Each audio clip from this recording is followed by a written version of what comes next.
Hi everyone, Aidan here with etrailer. Today we're going to be taking a look at the Hollywood Rack's Destination e-bike rack on our 2019 Ford Ranger. It's going to be a really solid platform rack for e-bikes. It's going to hold the bike in these trays. We've got 3 wheel straps on the bottom as secondary points of contact, and then we've got our clamp up top holding onto the frame. Now, frame contact does mean we want to avoid carbon frame bikes, but with the way the clamp actually rotates, pivots around, it's going to work just fine for alternative frame bikes. And, like I said, this is designed for e-bikes, so you've got a 70-pound capacity per bike, making it good for some of your heavier e-bikes too. There's a lot of other features about this rack that I really enjoy that make it great for e-bikes. The first one being the ease of tilting it away. A lot of e-bike racks, they're kind of heavy to tilt away, especially fully loaded, because you have to kind of crouch down with the rack as you tilt it away. This one, you've got a hand knob right here that you can loosen up, push out of the way, and either from this side or maybe between the truck and the rack, you can grab the upright portion and just push it away. Because of where it pivots, it doesn't put a lot of weight on you, so it's really easy to do, tilts almost a full 90 degrees away, and gives us a lot of room between our truck and the rack. Now, unfortunately, it doesn't give us enough room to fully open the tailgate. I will say, though, it does make contact with the bike rack, and the points it makes contact are these little reflective pads right here, which are plastic. So there's no metal-on-metal contact, and if it were my truck, I'd be fine with that. I just wouldn't put weight on the tailgate. And so if you need access to your bed, you can get it, and at the very least, this at least gives you a lot of room to walk between, where you can reach over and grab stuff out of the bed if need be. If you're looking for something that fully clears, check out the Sarah Super Clamp. That one tilts away and gives us full room for the tailgate. But with that, it's not going to have a lot of those same convenience features for e-bikes that this one does. So just be aware of that.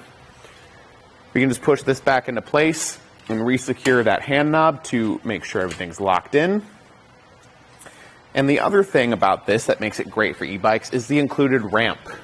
It doesn't store on the rack itself, so you have to find space in your truck for it, or your garage, depending on where you're using it.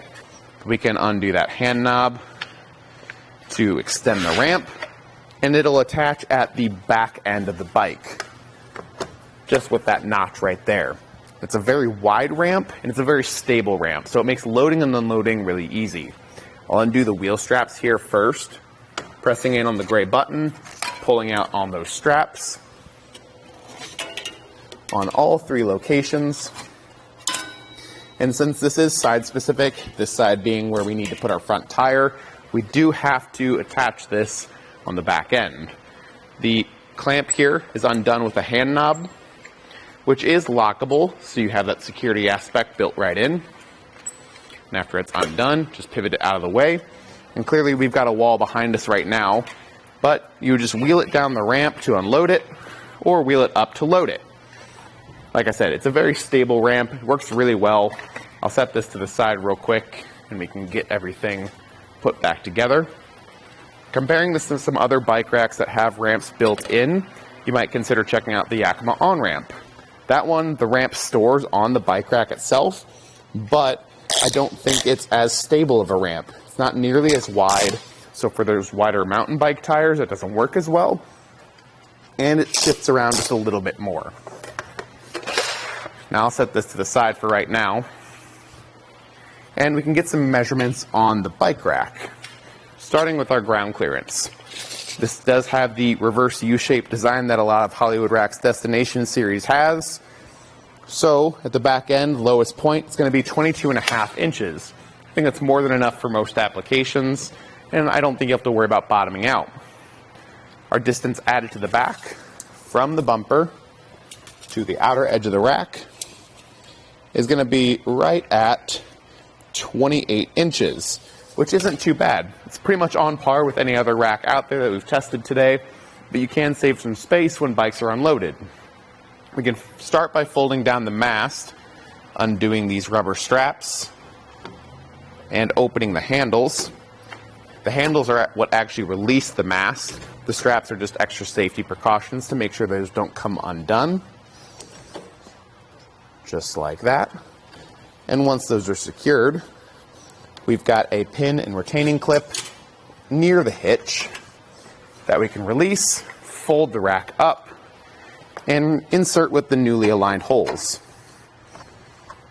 You may have to kind of shake things back and forth a bit to get that alignment proper, but that will do it. And it's only going to be sticking out about 12 to 13 inches now if you measure to the very end point right here. Overall, a lot more condensed, way easier to fit into a parking spot that way. The one thing I will point out is the fact that it does obstruct the license plate a little bit, but with where the backup camera is positioned, it's right here in this open spot. So you're gonna see the bike rack in there, but you do have a bit of an open view right through the middle, so you do get some visibility that I think would still be usable. Now down at the bottom, we've got our built-in anti-rattle device. It's a hand knob right here that actually draws the hitch pin into the hitch pin hole and tightens it up that way, which is nice because it's tool-free, and it works really well to align that hitch pin. And then the hitch pin down there is locking. Key to the hand knobs up top, so our bikes are locked to the rack is locked to the vehicle, and it's all under one key. And overall, I think if you're looking for an e-bike rack that's going to be really easy to operate, both in terms of loading and unloading, and in terms of tilting, this is definitely the way to go. It's one of the easiest ones we offer. That being said, if you want something that's going to work seamlessly with the Ranger, that tilting doesn't tilt far enough for the tailgate.